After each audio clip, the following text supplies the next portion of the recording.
தளபதி விஜயும் அல்டிமேட் அஜித்தும் இணைந்து ராஜாவின் பார்வையிலே படத்தில் இணைந்து நடித்தார்கள். அதன் பிறகு இருவரும் இணைந்து நடிக்கவில்லை. இருந்தாலும் இருவரும் சேர்ந்து நடிக்க வேண்டும் என்று அவர்களின் ரசிகர்கள் விரும்பினார்கள். ஆனால் இருவரும் ஏதோ ஒரு காரணத்தினால் தவிர்த்து வருகிறார்கள். இந்த சூழ்நிலையில் விஜய் நடிப்பில் வெளிவந்த நேருக்கு நேர் படத்தில் அஜித் ஏன் விலகினார் என்ற தகவல் இப்பொழுது பேசப்பட்டு வருகிறது. இவர்கள் இருவரும் 1995 காலகட்டத்தில் ஒரே சமயத்தில் நடிக்க வந்தவர்கள்.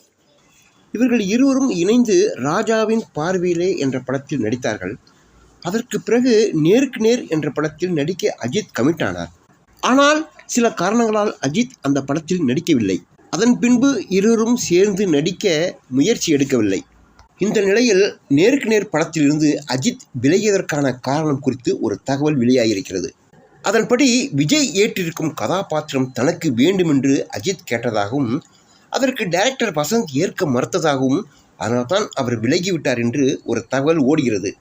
முன்னதாக சம்பள பிரச்சனையால் தான் அஜித் படத்திலிருந்து விலகினார் என்று தகவலும் ஓடியது.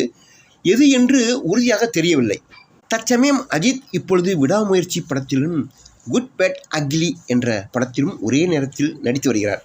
அதேபோல் விஜயும் வெங்கட் பிரபு இயக்கத்தில் கோட் படத்திலும் நடித்து வருகிறார். அடுத்ததாக வினோத் இயக்கத்தில் நடிக்க இருப்பதாக கூறப்படுகிறது.